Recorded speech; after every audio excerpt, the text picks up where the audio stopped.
The global semiconductor industry is in the headlines across the globe due to various geopolitical issues and, secondly, due to increasing digital slavery and businesses were accelerating like never before, and in turn, semiconductor markets boomed.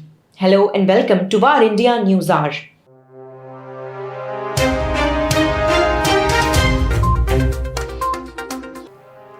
Semiconductors to be the new commodity on which the modern world depends.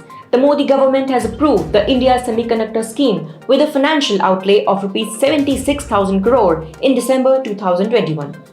What many experts were sure of was the fact that the semiconductor industry is poised for a decade of growth, and by 2030 it is projected to become a $1 trillion industry. Experts predict that the short-term outlook for semiconductor revenue has worsened. Rapid deterioration in the global economy and weakening consumer demand will negatively impact the semiconductor market in 2023. The World Semiconductor Trade Statistics predicts Japan, the US, and Europe to witness growth in 2023, but a 7.5% decline is forecast for the rest of the Asia-Pacific region, including China, which is the world's largest semiconductor market and accounts for over 30% of the total. Currently, the semiconductor market is polarized between the consumer-driven markets and enterprise-driven markets. Global semiconductor revenue is forecast to total $596 billion in 2023, down from the previous forecast of $623 billion. To boost India's dream of becoming a semiconductor nation, now Power Chip Semiconductor Manufacturing Corp is ready to help India in setting fabs. Taiwan Semiconductor Manufacturing Co. said that it is considering building a second plant in Japan and is evaluating the possibility of a first in Europe as the world's largest contract chip maker responds to customers' demands for a more geographically diverse supply chain. TSMC manufactures chips for almost all of the world's major chip developers, including Apple, Nvidia, Qualcomm, and MediaTek. India holds over 6% of the world's rare earth reserves, some of which are vital to the production of semiconductors, and Indian companies have been pushing for the government to take advantage of this fact.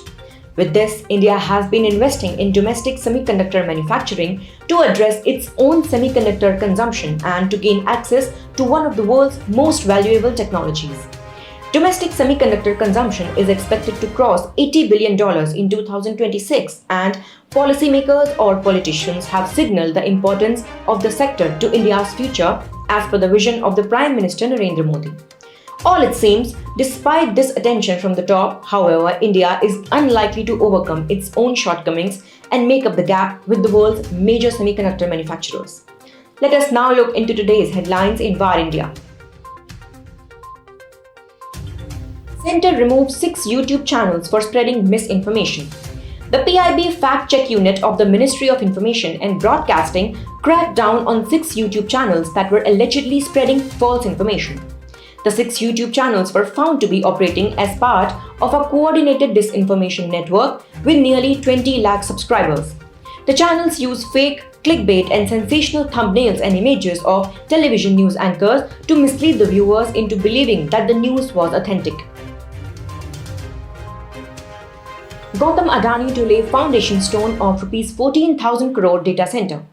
Adani Group Chairman GautamAdani and Chief Minister Y.S. Jagan Mohan Reddy are likely to lay the foundation stone for the Adani data center in Visakhapatnam on the eve of the Global Investors Summit.